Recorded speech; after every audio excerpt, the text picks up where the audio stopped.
In this tutorial, I'm going to be talking to you all about cake design, how to present your illustrations.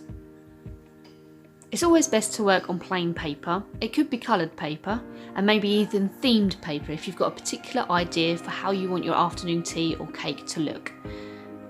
There's no rule about what mediums you use, so for example you might prefer using coloured pens to pencils, or maybe even paints, or perhaps even illustration using computers.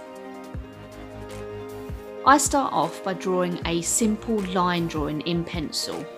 I draw very faintly so that if I make any mistakes I can easily correct with a rubber. I don't put a lot of detail on at this point, this is just getting the main basis for me to work upon. I then add colour using my favourite and preferred medium, which is watercolour pencils. So these can be used like ordinary pencils, but they can also be mixed with water to give the effect of watercolour paints. I find these quite a quick way of adding colour to any illustration. Don't worry if your drawing isn't as good as you think it needs to be. There are other ways that you can show me what it is you're trying to illustrate. For example, in the use of labelling, by explaining what ingredients you might use or how you intend your cake to look.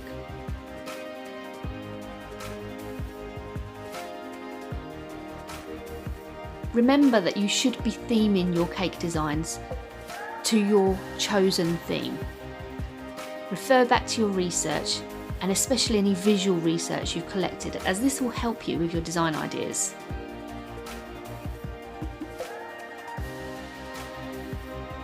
Here you can see the effect once I've added water to the pencils.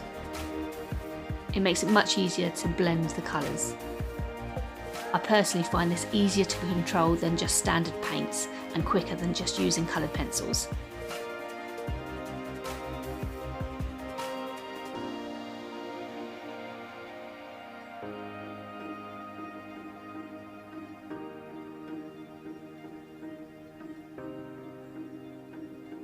You might come up with a range of ideas for your cupcake designs. You could even use a range of different mediums to present your illustrations as well.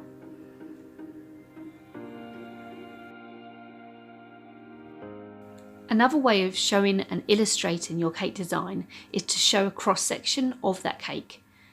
Imagine you've taken a big slice out of the cake with a knife. What would the inside of your cake look like?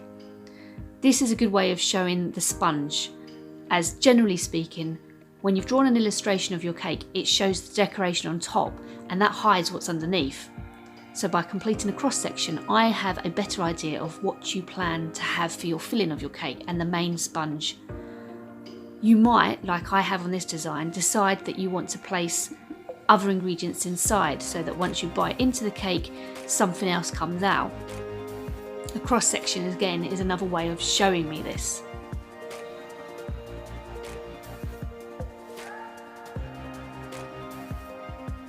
This drawing doesn't have to be technically very accurate, so don't worry if it doesn't look like mine. It's just to give me an idea of your design ideas. When designing your cakes and thinking about your theme, you're probably going to want to stick to a colour theme. If you have too many colours, unless there's a specific reason for this in your design, it can get a little bit confusing and not show the theme you're trying to represent. So with my cake design here, I've stuck to black, red and brown. You may find that as you're drawing, you make changes to your design ideas, and that's absolutely fine too. As you're designing, it's a good idea to start thinking about the ingredients and the processes you might use to decorate your cakes. You probably already know by now that there's lots of different icing types and ways that you can decorate cupcakes. So as you're drawing out your design, start thinking about this. Are you going to be using buttercream to create a swell like I have in my first design? Or with this design, for example, I've decided to use fondant ice and roll down. There's lots of other ways you could decorate your cakes. It might be that you use additional materials such as card and cocktail sticks to add in other non-edible decorations.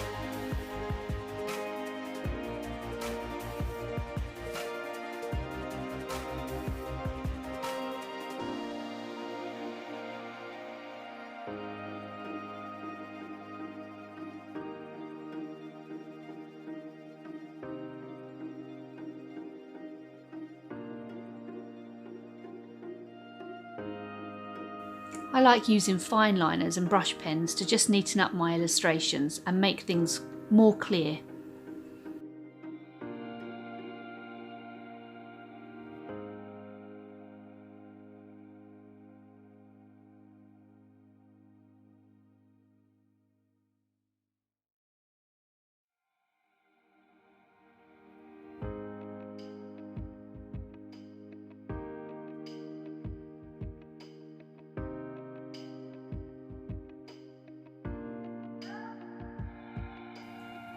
And finally, I'm just adding some labelling and annotation to explain my thought process. Here I'm identifying that I plan on using rolled out fondant icing.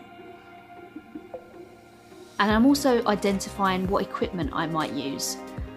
This explains to me that you're thinking about the processes, but it's also a good reminder for you when it comes to actually making or planning your afternoon tea.